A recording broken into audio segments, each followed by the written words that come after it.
And that's why I hate when people say, oh, is he scared? He's scared. It's like, bro, I ain't scared of shit. I'm not going to spend this game fighting one guy exactly over and over and over again. Israel Adesanya's coping has taken a new level with Alex Pereira because Adesanya has pretty much gone through the 5 stages of grief over this guy. I don't know who's coping harder, him or Jamal Hill at this point, because obviously the right fight to make is him and Alex, right? They're 1-1 in MMA, have a huge kickboxing rivalry. Obviously Adesanya got the last win with a knockout, and I think it's one of the biggest fights you can make in MMA, not involving maybe John Jones and Conor McGregor. But I think Adesanya knows he will lose, right? Because this is the simple, obvious fight to make in MMA, right? This is the trilogy fight, and he's the one preventing this. There's no other explanation. But Adesanya first started off his Alex Pereira hate train, you know, by posting passive-aggressive memes, you know, kind of just poking fun at Alex Pereira no matter what Alex did, whether it was a win, a loss, and just take the time to flex that, hey, I beat that guy one time. I beat that guy one time. How ironic. Even trying to help Jamal Hill beat Alex Pereira, like that's how bad this guy didn't want him to succeed. Meanwhile, what has Alex done to Adesanya in this time? Literally offered to train with him, saying, hey, let's go squash the beef, and has been nice to this guy like every opportunity. Like you would think Alex is the one to be salty because he last got knocked out. But I think Adesanya realized eventually he was getting clowned for this, right? That people saw through this, saw that he was being salty. So now he's taken the exact opposite approach. Now Izzy has started his marathon to fake glaze Alex Pereira. Like this guy now dick rides him all the time. It all started when Adesanya made a prediction video for the Khalil Roundtree and Alex Pereira fight, where Adesanya says in this video he hopes Alex Pereira goes on to be undefeated. Bro, I hope he retires undefeated, eh?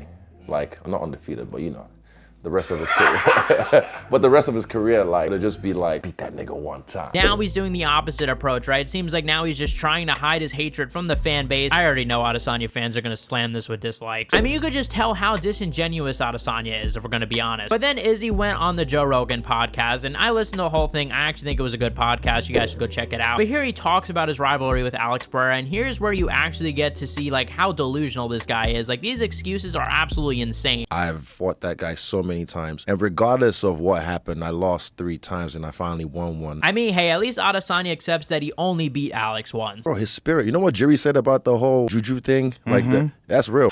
Not Adesanya actually trying to go with this whole Alex Pereira has black magic storyline. The saddest part is he probably really does believe this. Like, this is the only way that gets him to cope. People still go, oh, when you're the 3rd one. I'm like, look, I do it again. I fucking knock him out. Oh, no, okay, now it's 3-2. We got the best out of 7. I'm not fighting for anyone else. I only have so much left in this game. I'm not going to spend this game fighting one guy exactly over and over and over again. Now here's, I think, where I had the most like anger, because this just makes no sense. Like, does he think we're actually stupid? Adesanya says he doesn't want to waste the rest of his career on this, but okay, fine, that's fine. My question is, who else is he going to fight? Like, I want to hear, guys, like, who is somebody that would be bigger than Alex Pereira from the fight? Waste your career? In this same podcast, Adesanya said he'd be down to fight Nasruddin Imavov. That fight is bigger than Alex Pereira. That is what you're going to quote-unquote not waste your career on? Fighting a contender that doesn't have a big name at all, pretty much? That is what you would rather do? Like, that makes no sense over one of the biggest fights in MMA. It doesn't take a genius to see, like, Adesanya is just doing this because he doesn't want to fight Pereira, right? And do I think that Adesanya is literally afraid of Alex Pereira as a person? No, I don't think that at all. Adesanya has fought the best of the best. I don't want to just discredit him like that. But what he is afraid of is the fact that Adesanya clearly hates this guy so much that he does not want Alex Pereira to walk away from this rivalry with a win. He does not. I don't think Adesanya could literally take that. And it's so apparent if you see literally his behavior every single time Alex fights. You could just tell how salty it was. Remember his reaction when Jamal Hill lost to Alex Pereira? I think it kills Adesanya that Pereira has now made a big name for himself in MMA. Like, his name isn't tied to Adesanya anymore. He has his own storyline, his own legacy. I mean, this guy could literally go down as one of the greatest strikers of all time. Seriously, up there with Anderson Silva. And the truth is that this is all karma, right? Adesanya caused this on himself, right? When he called out Alex Pereira in that interview, right? Alex Pereira at the time was in Glory Kickboxing and now has made his own legacy, made his own stories, and is gonna go down in the history books as his own person, not just some guy that beat Adesanya. And Adesanya is a good fighter, guys. I just think that there is no chance in hell he beats Alex Pereira at 205 pounds. To say that he doesn't want to waste his career on this, it's just stupid. That is the clear fight to make. It is one of the biggest fights for Israel Adesanya's legacy you could make. Seriously, if you disagree, if you're an Adesanya fan, comment in the comment section below. Let me know what other fight would be bigger than this. Adesanya is coming off 2 losses in the middleweight division, and let's be honest, the UFC does not want to give Magomed Ankalaev a title shot, so they'll definitely give Adesanya a title shot before him. Guys, I just really want to see this fight. This fight needs to happen. They're 1-1 in MMA. Let me know what you guys think in the comment section below, guys. You guys are the best fan base in MMA, and I'll see you guys in the next one.